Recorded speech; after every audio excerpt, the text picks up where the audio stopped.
We take the time to listen to you. Smart FM. Halo Smart Listener, apa kabar? Senang sekali kita dapat berjumpa kembali dalam program Smart Executive Talk untuk edisi kali ini. Masih bersama saya Edi Ardian. Kita di kanal yang selalu menyajikan inspirasi bisnis untuk Anda, Smart FM 97.8. Edisi kali ini saya bersama dengan Bapak Asror Maskuri. Beliau adalah Vice President Deputy Business PT Pegadaian Persero Area Balikpapan. Dari beliau kita akan sharing, kita akan belajar bagaimana seorang leader itu bisa membawa, bisa menarik para stafnya memasuki era new normal yang memang saat ini sedang kita hadapi bersama, dan di situ dituntut banyak perubahan, di situ dituntut banyak adaptasi baik dari cara pemasarannya ataupun juga di bidang-bidang yang lainnya ya. Di Executive Talk kali ini tentu saja Anda dapat menggali banyak inspirasi, menggali banyak hikmah, dan juga kita akan banyak mendapatkan masukan-masukan yang penting bagi kita sendiri sebagai pribadi yang terus belajar dan juga untuk bisa ditularkan kepada orang lain ya. Nah, saya sudah bersama dengan Pak Asror, kita sapa beliau. Pak Asror, halo. Assalamualaikum. Waalaikumsalam warahmatullahi wabarakatuh. Ya, senang bisa bertemu dengan Bapak kembali. Oke, ini di tengah kesibukan yang luar biasa Pak ya, karena saat ini memang banyak sekali perubahan-perubahan dan juga adaptasi yang dilakukan oleh banyak perusahaan di era kenormalan yang baru. Betul. Oke, tapi kalau boleh sharing Pak, kalau kita bicara new normal ya, sebelum nanti kita berkembang ke topik yang ingin kita diskusikan. Karena topik yang kita sampaikan ke Pak Asror ini lumayan ngeri-ngeri sedap gitu lah. Kita nanti akan bicara dengan beliau terkait dengan tema berkait dengan new normal, apa sih yang harus dilakukan seorang leader gitu ya. Oke Pak, kalau bicara bahasa new normal ya, seorang Pak Asror itu apa sih memaknainya? Saya sih memandang begini ya. Jadi awal daripada kita cerita tentang COVID-19 dulu, bahwa bagi saya COVID-19 itu ya memang takdir. Sudah suka tidak suka, terima tidak terima, ya ini memang takdir. Nah, takdir Tuhan itu kan 100% baik. Tidak ada takdir Tuhan itu yang buruk. Jadi semuanya baik. Nah, kita ambil hikmah baiknya itu 100% itu, yaitu bagaimana si COVID-19 ini memberikan kita pembelajaran bahwa kita bisa memulai, bisa mengevaluasi cara-cara kerja kita yang lama, yang selama ini kita selalu bertemu tatap muka, terus kunjungan fisik, terus lagi ketemu langsung, audiens gitu kan. Nah, dengan adanya COVID-19 ini, kita memang harus mau tidak mau ya merubah, mengikuti perkembangan, mengikuti era digitalisasi. Jadi yang orang-orang tua yang kayak saya begitu gitu kan, yang generasi 70-an gitu, baby boomer gitu kan, yang selama ini selalu menghadapi gap antara baby boomers dengan generasi milenial, terutama Gen Y gitu kan. Gen Y ini sangat jauh. Terus hubungan menjadi tidak harmonis. Yang kita maunya apa, terus bawahan maunya apa, sebetulnya sama, hanya karena cara pandangnya yang berbeda sehingga tidak ketemu. Nah, oleh Tuhan gitu kan, oleh Tuhan, yang generasi Y ini, Gen Y ini tidak bisa untuk menjadi baby boomer kan begitu. Tidak bisa, dan dia juga tidak mau menjadi baby boomer, juga tidak mau. Eranya udah beda. Oleh karena itu Tuhan memaksa yang baby boomer ini mau mengikuti untuk bisa mengikuti yang Gen Y, yang generasi lewat makhluk bernama COVID-19. Lewat makhluk yang bernama COVID-19. Iya. Karena kita itu disuruh belajar IG alergi katanya. Ini apa sih Facebook alergi gitu kan. Udah tua nggak usah begitu-begituan. IG nggak usah. YouTube nggak usah. Nah, video call nggak usah, apalagi kita mainnya. Wah, kalau memang penting telepon saja, nggak usah video call, telepon, SMS. Paling ujung-ujungnya WA hanya sebatas pesan WA Messengernya yang kita pakai, tapi kita sampai ke video call. Nah, hal-hal yang begitu kita tidak bisa melihat gerak tubuh, kita tidak bisa melihat respon daripada face-nya, terus bagaimana kita menampilkan bahasa tubuh juga tidak kelihatan. Akhirnya muncullah emoji. Kalau ketawa ya gambarnya kepala ketawa. Tapi kan ketawa bener kan tidak tahu. Oleh karena itu lewat makhluk yang namanya COVID-19 ini, yang generasi baby boomers itu dipaksa oleh Tuhan untuk bisa mengikuti. Karena kalau tidak, ini lepas kontrol yang anak-anak muda. Anak-anak mudanya lepas kontrol, yang orang-orang tuanya merasa asik dalam dunianya. Gitu. Kira-kira begitu awalnya kita memandang daripada makhluk yang bernama COVID-19 ini. Ya memang selalu ada rencana baik Pak ya, dari Yang Maha Kuasa, dari selalu. Ya akhirnya kita jadi sadar juga ya seperti tadi apa yang disampaikan Pak Asrul itu filosofi sederhana dari seorang pembelajar. Oh ternyata ada rencana baik yang harus saya lakukan untuk semua gitu. Betul. Nah itu jadi kembali adalah bahwa positive thinking ya Pak ya. Iya. Ya, bicara positive thinking kan tidak semua baby boomers itu mau loh Pak. Betul nggak sih Pak? Betul. Kan ada apa namanya itu kusnudon dan sultan tadi kan ya. Kan kita kadang-kadang tidak memahami rencana Tuhan. Kalau kita tidak memahami rencana Tuhan, ya memang Tuhan itu memang tidak perlu dipahami dan memang tidak bisa dipahami. Yang bisa itu adalah Tuhan berkehendak menurunkan makhluk ini COVID-19, terus cara menyikapi kita di lapangan. Nah, begini Mas, di Pegadaian ini kan saya rasa bukan di Pegadaian saja ya, tapi di seluruh instansi, baik itu yang instansi pemerintah maupun non pemerintah, baik itu yang bergerak di dalam manufaktur maupun yang perusahaan jasa. Itu generasi kita ini kan sudah satu organisasi ini terdiri dari ada yang baby boomers, ada yang Gen X, ada yang milenial, sampai dengan Gen Y. Ini ngumpul dalam satu organisasi. Satu gerbong. Sementara yang baby boomers ini juga belum pada punah. Karena usianya belum sampai pensiun. Ini masih 53, 52 gitu kan. Sementara punya anggota bawahan yang kelahiran tahun 99. Jauh sekali ya. Bahkan ada yang 2000. Ada yang 2000, kelahiran tahun 2000. Itu yang menjadi karyawan organik.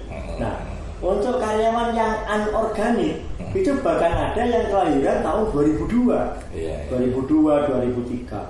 Ini kan apa ya, masa yang sebetulnya kalau dihitung tahun ya berapa tahun sih, paling ya hanya berapa ya, 30 tahun. Tapi 30 tahun ini beda dengan 30 tahun semasa sebelum 70-an. Itu berbeda dengan 30 tahun yang sekarang. 30 tahun yang sekarang itu sangat pesat sekali. Tahun 2000, saya ingat betul, tahun 2010 itu WA Group baru ada pertama, bersanding dengan BlackBerry. BlackBerry yang begitu mencuat, WA itu masih butuh-butuh, masih jabang bayi, gitu kan. Terus seketika itu, begitu sekarang, udah apalagi sudah ada Gmail, ada Zoom, ada WA, ada Telegram, ada Instagram, Facebook juga makin canggih sekali, wah kemasannya sudah dalam satu pakai program itu udah bisa ngapa-ngapain gitu. Udah bisa ngapa-ngapain Facebook. Nah, terus untuk melit teman-teman yang Gen Y, Gen Z ini itu kesulitan kita. Ngomong nggak pernah nyambung. Nanti kita ngomong mereka mainan HP. Yang menurut kita dia mainan HP. Padahal itu kerja. Kita tidak bisa menerima orang yang kerja sambil main HP. Kita kepengennya yang namanya kerja yang dicatat, ditulis. Sementara yang sekarang, yang anggota yang sekarang tidak mau menulis, nulisnya sudah pakai HP. Nah, hal-hal yang seperti ini yang membuat gap, sehingga kita tidak pernah akur. Sehingga yang Gen Y dan Gen Z ini banyak sekali di Pegadaian juga maupun di luar yang resign. Resign bukan karena tidak puas dengan perusahaan, tapi resign karena tidak puas dengan pimpinan. Lah kan kacau ini. Gak cocok itu ya, menemukan chemistry-nya itu susah. Chemistry-nya susah. Wah ini pimpinan jadul banget ya, males menghadapi dimarahi, harusnya nyatet. Aku udah nggak biasa nyatet pakai HP. Akhirnya terjadi suatu tidak sinkronisasi, kurang chemistry, terus mereka banyak yang resign. Banyak sekali yang resign, setahun 2 tahun resign. Nah terus ketika sudah resign, barulah muncul pemikiran untuk menginterview mereka. Mengapa kok resign? Ternyata resignnya itu bukan tidak puas dengan perusahaan. Mereka tidak puas bagaimana cara pimpinan melit mereka, memimpin mereka. Enggak kompak, enggak cocok, jadul, komunikasi tidak lancar. Itu. Oleh karena itu, begitu banyaknya permasalahan-permasalahan yang tidak terungkap, terus mulailah perusahaan berpikir untuk menghadirkan motivator. Bagaimana supaya yang baby boomers ini mau digitalisasi. Tapi kan sulit. Sulit, orang tidak terpaksa kok. Gini aja Mbak, omset tercapai, target kinerja tercapai. Ini ngomongin apa sih digital? Mungkin Tuhan jengkel ya. Mungkin. Ini orang tua ini diajak belajar kok susah banget ya. Udahlah, turunkan aja COVID-19 belum. Udah, mau tidak mau, suka nggak suka, ada mentor atau tidak ya kita belajar. Akhirnya ya sudah seperti ini. Sekarang mulai sama teman-teman itu pagi briefingnya pakai Gmail, Google Meeting. Nanti kalau sudah agak banyak satu area yang anggotanya di atas 250, kita pakai aplikasi Zoom, gitu kan. Terus perintah, diskusi sudah. Dan kita akhirnya yang saya ini sudah mulai sadar diri lah, sudah mulai sehat kan, sudah mulai sehat dalam melihat kenyataan. Sehat dalam melihat kenyataan mereka, kenyataan teman-teman itu bahwa dunianya mereka itu begitu. Kerja sambil menari, kerja sambil joget, kerja sambil tektokan. Nah di kita ini hanya sekarang itu sambil mengarahkan mereka bagaimana supaya target kinerja tercapai, kesenangan mereka melalui digital juga tetap tidak terbatasi, tetap bisa tersalurkan.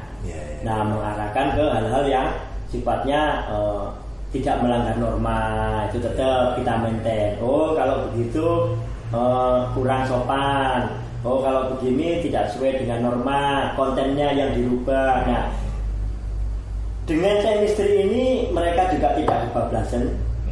Kita juga bisa mengikuti daripada alur kerja mereka, keinginan kerja mereka yang serba digital.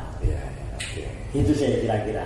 Nah, Smart Listener, itu adalah jawaban dari tema yang kita ajukan ke Pak Asraf. Temanya adalah Welcome to the New Normal.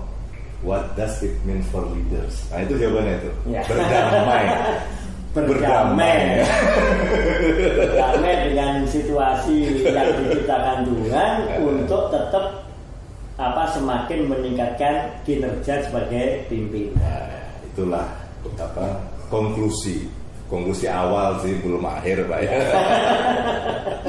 Kita jadi sebentar Pak ya, kita akan rehat sebentar untuk memastikan smart listener bisa tetap enjoy menikmati obrolan kita hari ini.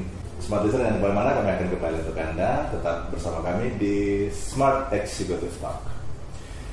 Kita kembali di Smart Executive Talk, masih bersama saya Edi Ardian dan juga Pak Asrul Masturi, Vice President Deputi Bisnis PT Pegadaian Persero area Balikpapan ya. Nah Pak Asrul, kita lanjut lagi obrolan yang kita harapkan adalah inspirasi ini bisa kita bagi kepada orang lain, termasuk betapa kalau saya melihatnya selain berdamai adalah kelegowoan dari seorang Pak Asrul untuk mau lebih down to earth gitu ya, terhadap yang namanya teknologi, kemudian perkembangan zaman, digitalisasi secara bahasa mudahnya. Tapi sebelum kita ngobrol soal itu, ini kita coba kembali ke background perusahaannya Pak ya, karena memang Pegadaian itu kan dekat dengan rakyat dari awal yang kita tahu Pak ya. Pegadaian itu dekat dengan rakyat, outletnya ada di mana-mana, bahkan sampai di istilahnya kita menyebut kampung pun biasanya ada tuh outletnya gitu ya, karena saking persahabatan, kedekatan antara masyarakat dengan Pegadaian itu sudah sangat-sangat kuat gitu ya. Dengan tagline-nya yang saya yakin semua orang tahu ya, mengatasi masalah tanpa masalah gitu kan. Masih dipakai kan Pak ya? Masih dipakai. Mengatasi masalah tanpa masalah itu, ini kemudian begitu pandemi kan pasti terdampak juga Pak ya.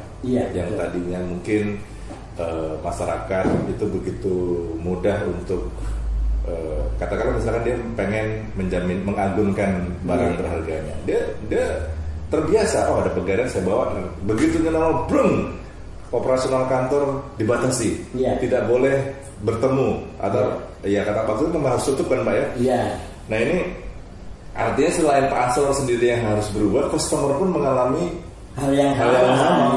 Loh, sekarang saya nggak bisa lagi istilahnya datang bawa barang fisiknya ke Pegadaian, berarti saya harus gimana? Nah ini adalah hal-hal menarik yang kita bisa coba review. Ini waktu itu bagaimana Pak Asrul ya, selain menjembatani antara internal dengan internal, lalu eksternalnya gimana ya Pak Asrul? Boleh cerita nggak ya Pak? Ini agak sedikit asik ya, menurut saya. Pegadaian ini kan memang dibuat oleh pemerintah untuk penyeimbang daripada lembaga perbankan yang ada. Jadi masyarakat kita itu kan tergolong dari dua bagian. Satu bagian yang terlayani oleh perbankan, otomatis aksesnya sudah besar-besar. Satu bagian lagi yang masih ekonomi menengah ke bawah, masih dilayani oleh Pegadaian. Mengingat sesuai dengan data yang ada bahwa nasabah Pegadaian di Balikpapan saja itu ada 297.000 nasabah. 297.000 nasabah Pegadaian itu, mengingat penduduk Balikpapan itu hanya 600 sekian ribu. Berarti hampir setengahnya itu, hampir separuhnya nasabah Pegadaian. Andai Pak Asrul itu maju jadi seorang wali kota udah cukup Pak. Terus memobilisasi nasabah ya. Nah itu menjadi keasikan tersendiri untuk memaintain nasabah. Mengingat dari 297.000 nasabah Pegadaian itu, tingkat usianya itu adalah 60% itu di atas 25 tahun. 60% di atas 25 tahun. Hanya 40%, yang 40% itu yang di bawah 25 tahun, namun 50% dari 40% itu antara 21 sampai 25 tahun. Gitu. Nah, yang di bawah 21 tahun itu sedikit. Oleh karena itu menjadi keasikan tersendiri momentum yang di atas 25 tahun. Kalau usia di atas 25 tahun itu rata-rata kelahiran mulai tahun 95 di tahun 2000 itu sudah gadget, sudah memegang BlackBerry, sudah YouTube, sudah gadget. Terus tiba-tiba gitu kan, yang tadi sampean bilang pegadaian terus harus new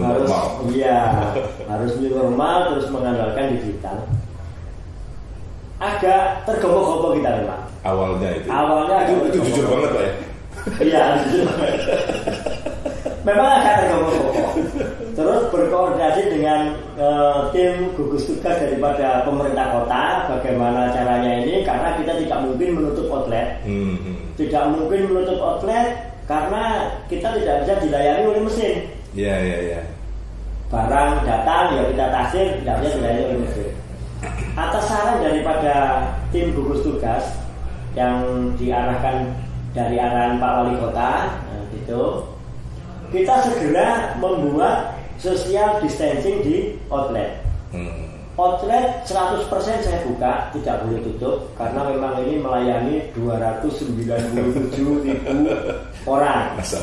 Kalau perputaran gada itu 120 hari, berarti selama 120 hari itu orang 297 itu masuk ke Pegadaian, kan begitu? Karena perputaran gada itu 120 hari. Maka seketika itu bulan apa itu? Maret ya. Maret itu kita tetapkan loket, kita kasih pembatas dari mika, plastik, mika. Terus di dalam ruang nasabah kita batasi juga, satu ruang nasabah itu hanya bisa dimasuki 3 orang. Yang cabang itu maksimal 4 orang, yang lainnya nunggu di luar. Seketika itu langsung kita kasih fasilitas untuk cuci tangan. Cuci tangan, terus thermal gun, sarung tangan. Rame-rame kita kan sama-sama panik awal-awalnya. Iya, panik. Sama-sama panik gitu kan, nggak tahu apa yang harus dilakukan. Oke. Kita pasang spanduk banyak-banyak tentang aplikasi Pegadaian digital. Aplikasi Pegadaian digital, kita juga kebingungan bagaimana cara mengajarkan nasabah ini hanya bicara dengan spanduk. Yang notabene kelahiran atau usia di atas 25 tahun. Mulai berpikir lagi. Akhirnya kita kasih player, bukan hanya spanduk dan expander, player kita cetak untuk bisa memberikan pengajaran tentang Pegadaian digital. Nah, ketika itu sudah mulai kita pasarkan, kita sosialisasikan kepada nasabah, alhamdulillah pengguna daripada Pegadaian digital itu meningkat 3 kali lipat. Jadi kalau rata-rata ada 1.000, berarti sudah ada 66.000 pengguna Pegadaian digital service. Nah, Pegadaian digital service inilah yang memfasilitasi sehingga sekali lagi hanya nasabah yang menggadaikan saja yang datang ke outlet. Sementara yang menebus, yang memperpanjang, yang bayar bunga, yang mengangsur itu sudah menggunakan aplikasi transfer uangnya melalui perbankan. Jadi kita tetap bekerjasama dengan Bank Himbara. Itu membentuk virtual account melalui Pegadaian digital service itu, transfernya melalui perbankan. Alhamdulillah di bulan Mei pertengahan itu sudah mulai kelihatan penurunan kuantitas nasabah yang ke outlet, tetapi meningkatkan kuantitas transaksi melalui PDS aplikasi. Itu deh. Itu sebetulnya hal yang mengkhawatirkan atau menyenangkan sih Pak? Karena jujur kalau asumsi ya. Contoh saya, kita mungkin masih berpikiran sama. Sebuah outlet kalau sepi ini menimbulkan hal yang stigmanya kok. Iya betul. Kurang enak ya. Nah ini kita masih berpikir sebuah outlet itu kan harusnya rame gitu. Ya. Gimana tuh Pak Asraf? Iya sih, saya juga kadang-kadang setelah Lebaran, setelah bulan Juni ini kan mulai lagi setelah pemerintah melonggarkan PSBB gitu kan, terus mulai saya sudah bisa turun ke outlet, menyambangi teman-teman yang di outlet dan melihat kantor kok sepi itu agak miris ya.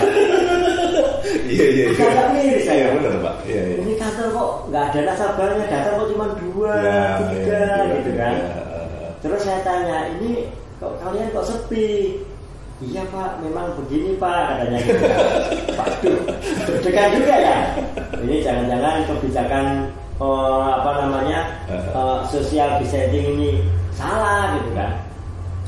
Nah, terus saya perintahkan teman-teman yang di supporting, coba lihat datanya saja. Lihat data. Setelah melihat data, ya agak menggembirakan juga. Artinya dari data itu ternyata kita tumbuh gitu loh. Sebenarnya tumbuh. Faktanya tumbuh. Fakta laporan keuangan dan laporan operasionalnya tumbuh. Tapi kok melihat di lapangan kok sepi nasabahnya. Saya ya bingung juga ya. Saya malah berpikir begini. Ya sekali lagi yang namanya kita ya khawatir ya. Ya itu tadi kita Tuhan juga tidak bisa diprediksi, juga tidak bisa dipaksa-paksa. Mau-maunya Tuhan kan ya. Ini apa yang kita yang salah dalam mengambil tindakan atau tidak? Begini maksud saya. Nasabah ini kan, customer kita ini kan sudah asik dengan digital ini di rumah. Tentu digital ini tidak membatasi dia untuk mendapatkan informasi dari luar. Bukan hanya dari Pegadaian saja. Setelah kita ajarkan Pegadaian digital, terus sudah melek digital gitu kan, terus tentu ada lembaga-lembaga lain yang masuk dong.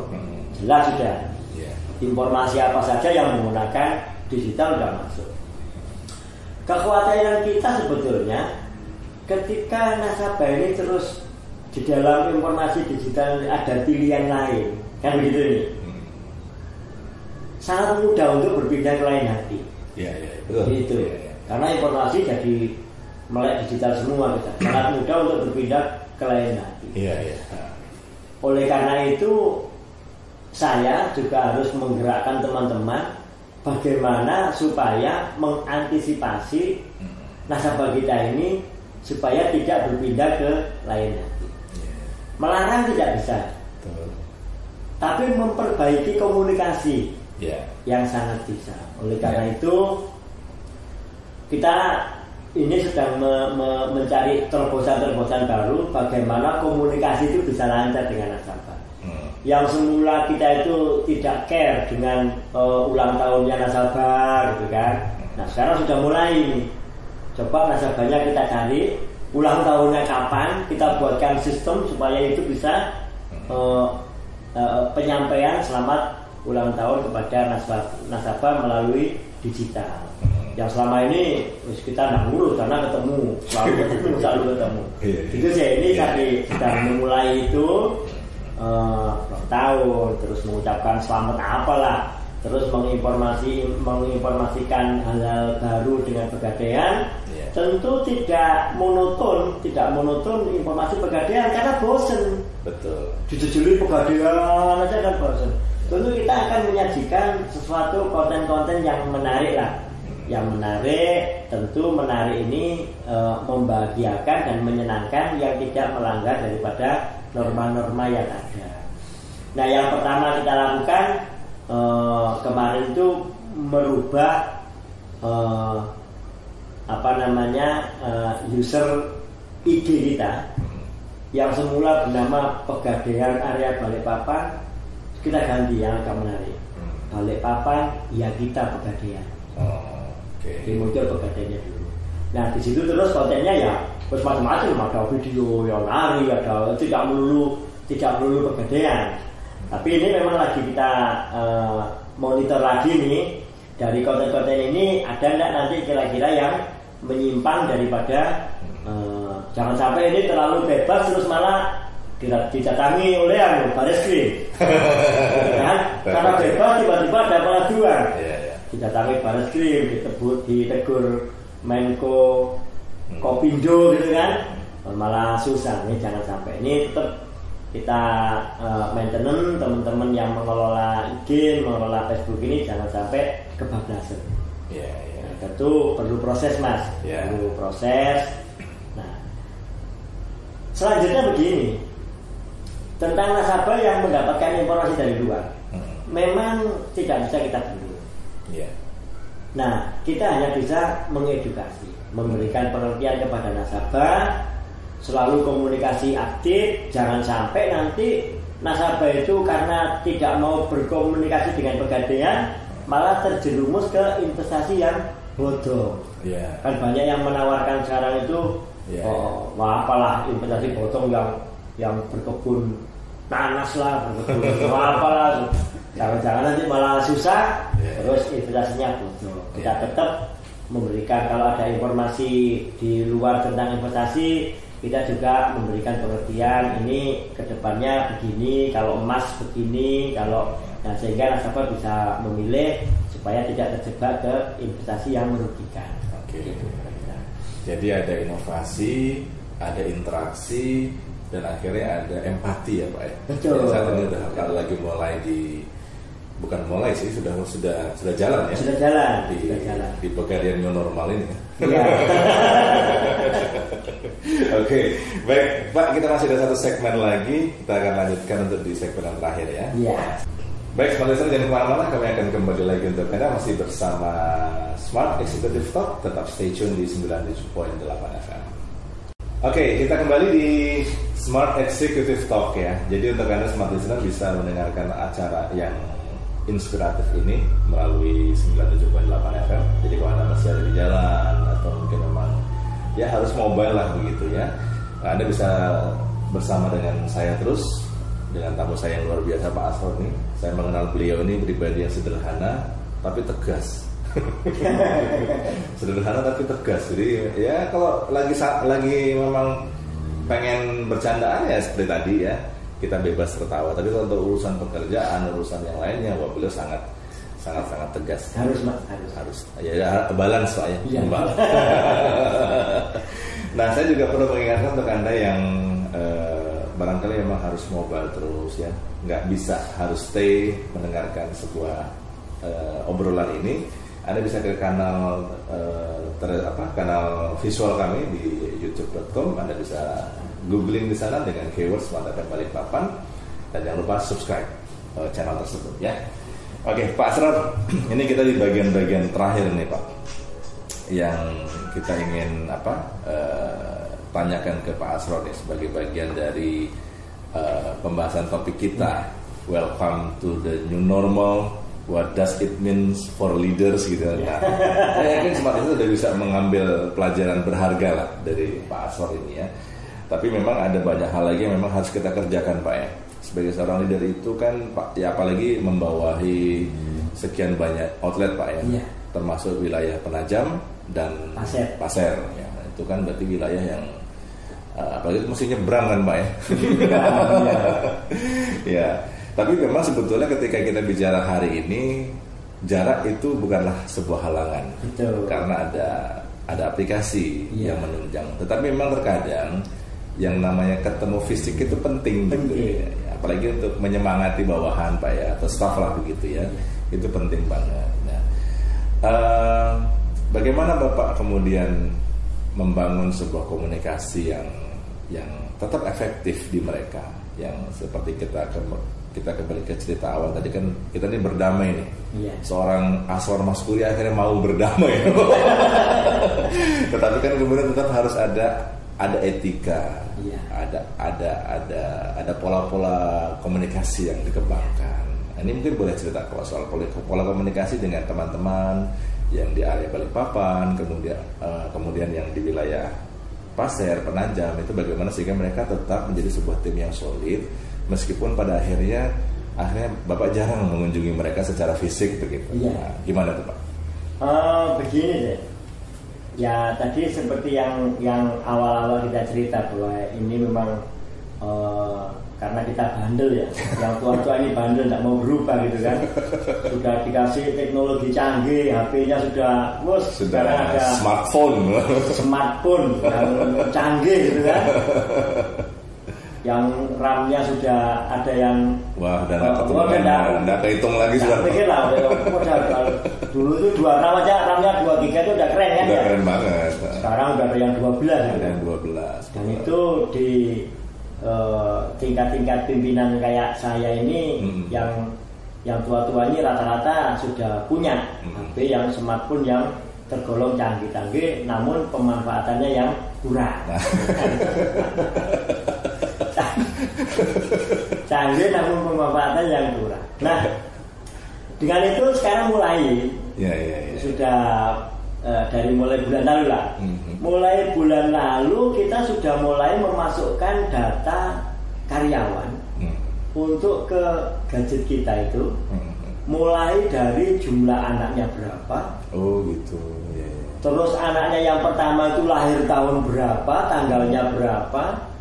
Terus orang tuanya ini yang bersangkutan si karyawan ini ulang tahunnya kapan gitu kan. Sudah kita setting ini di fasilitas apa kalau di kalender gitu kan. Kalender. Nah, mulai bulan yang lalu itu Juni tanggal 5 sudah ada info si A ulang tahun, si B ulang tahun. Itulah terus kita japri. Yang selama ini kita hanya ketemu terus ngasih briefing semacam rapat gitu kan, top down. Sekarang sudah tidak bisa lagi gitu. Sudah tidak model gitu, itu ditolak sama teman-teman. Jadi kita itu nelponnya kalau sempat subuh ya subuh, sempat malam ya malam gitu kan, untuk mengucapkan selamat ulang tahun kepada yang bersangkutan. Terus kalau ada informasi dari kalender yang sudah kita setting itu anaknya ulang tahun, kita memberikan ucapan selamat ulang tahun kepada anaknya gitu kan. Akhirnya sentuhan-sentuhan yang sifatnya komunikasi pribadi ini malah lebih enak. Iya. Itu ya. Kalau dulu itu saya ingat betul, kalau teman-teman itu saya telepon, itu jawabannya begini. Siapa menerima perintah? Gitu kan? Siapa perintah? Sekarang enggak. Enggak ya? Enggak. Oh ganti apa ya bahasa sekarang? Assalamualaikum, waalaikumsalam Pak Astor. Selamat ulang tahun ya. Aduh terima kasih. Waduh. Bapak ingat aja kalau saya ulang tahun sudah begitu sekarang. Nah setelah itu baru kita ngomong kerjaan. Gitu. Kalau dulu di telepon itu siapa menerima perintah? Ada yang bisa dibantu? Akhirnya begitu ada jawaban seperti itu, kita ya akhirnya terbawa untuk langsung ngomong tentang kerjaan. Sekarang enggak. Assalamualaikum warahmatullahi wabarakatuh. Selamat ulang tahun ya. Pak Astor ingat aja ulang tahun saya. Padahal udah kita setting. Kita masukkan datanya gitu kan. Nah, setelah itu baru ngomong kerjaan. Nah, itu sudah ada dari 184 karyawan saya itu yang sudah saya telepon itu sudah ada 16 karyawan. 16 karyawan. Ada momentum ya. Ada momentum yang membuka kesempatan kita untuk berkomunikasi secara pribadi, yang pada selanjutnya kita baru ngomongin masalah pencapaian kinerja. Dan itu teman-teman sangat welcome. Sangat bisa chemistry lah. Berbicara masalah kerjaan setelah ngomongin itu. Nah, mulailah ini sudah mulai lagi kita menggunakan aplikasi, ya mohon maaf saja nyebut ojol, ojek online ini kita kirimi KFC. Ulang tahun kita kirimi, pesenkan lewat situ. Kita kirimi es krim. Walaupun bukan kita yang nganter, mereka yang nganter, tapi itu sampai dan sangat sangat menjadi hubungan pribadi yang akrab dan menimbulkan kesamaan pandang, chemistry-nya jadi terbentuk. Kira-kira begitu kira-kira. Nah, untuk yang wilayah Penajam dan Pasir ini ya kalau dulu itu kan setiap minggu mesti wajib. Kalau sudah hari Selasa itu jadwalnya ke sana. Nanti pulang sini Rebu. Jadi Selasa ke sana pulang, mesti begitu. Nah, sekarang sudah kemarin mulai berkunjung lagi ke Penajam. Nah ketika sana sudah suasana itu sudah cair. Kalau dulu itu ketemu terus kaku. Kalau sekarang itu karena ada sentuhan pribadi sebelumnya lewat telepon, ketemu itu sudah cair, sudah enak. Bahkan kita tidak ngomong masalah kinerja, mereka pun sudah memulai lebih dulu untuk bertanya tentang kinerja. Gitu. Oke, ya jadi ya itulah buah Pak ya, buah dari apa yang kita kerjakan.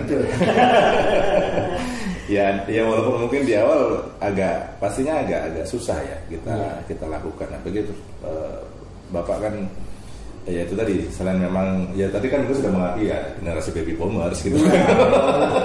Itu agak susah gitu kan. Agak ini memang, tapi ya sudah lah. Tapi ya kita hari ini lihat ya bagaimana sebuah transformasi ya.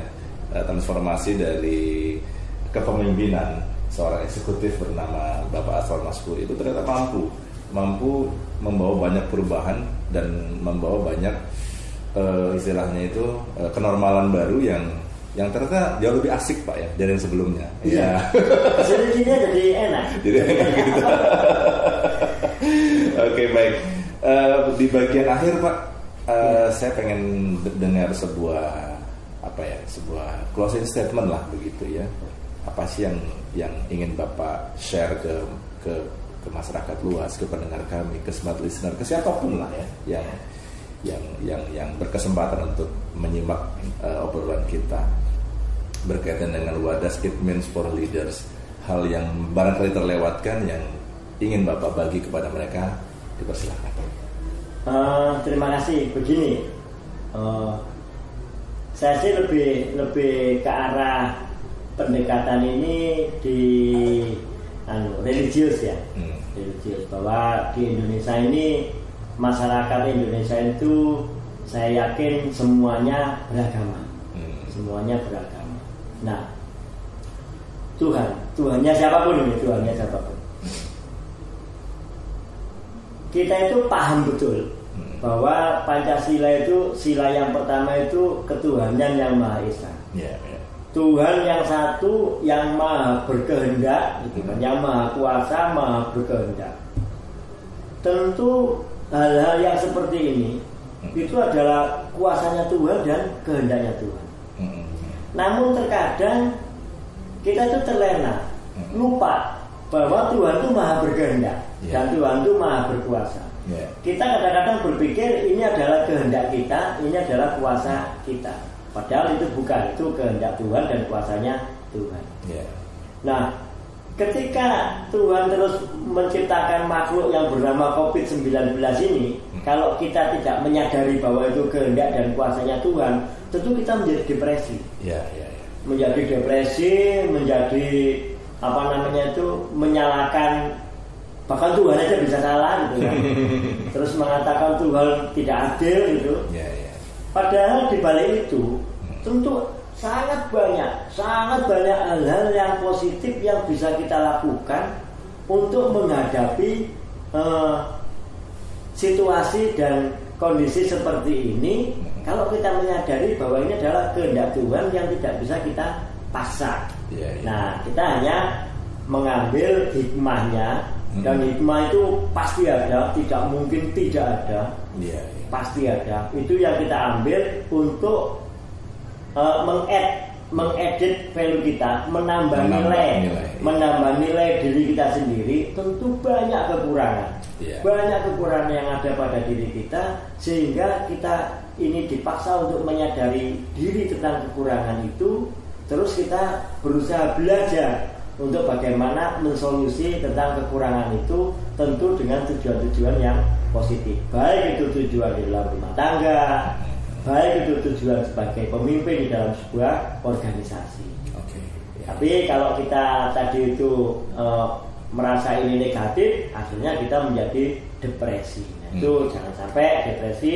Percayalah bahwa Tuhan Maha Berkehendak ini, dan kehendak Tuhan itu tidak ada yang jelek. Kehendak Tuhan itu 100% baik, kuasa Tuhan itu 100% baik, tinggal bagaimana cara kita menyikapi. Baik, sangat-sangat inspiratif, dan ini tentunya membahagiakan kita semua nih Pak Aswar, begitu mendengar pencerahan tadi gitu ya. Ini jadi menguatkan hati, menguatkan segalanya bahwa kalau hidup lurus-lurus aja itu nggak enak juga kan Pak ya. Kadang mesti ketemu jalan berlobang, kadang harus ketemu tikungan tajam. Nah, sama kembali gimana nih kita nyikapinya ya? Biar kita semakin ahli dalam berjalan kan. Tapi satu hal yang paling penting kalau menyangkut hidup itu tidak ada dusta. Tidak ada dusta. Kalau memang kita tidak mampu dalam urusan sesama manusianya, dalam kondisi seperti ini ya bilang tidak mampu. Kalau supaya dibantu. Kalau memang mampu, ya mampu. Jangan mampu pura-pura tidak mampu gitu kan. Mampu pura-pura tidak mampu supaya dibantu. Lah itu menyiksa diri sendiri. Jadi ini ya. Menyiksa diri sendiri. Baiklah. Siap. Terima kasih Pak untuk pencerahannya.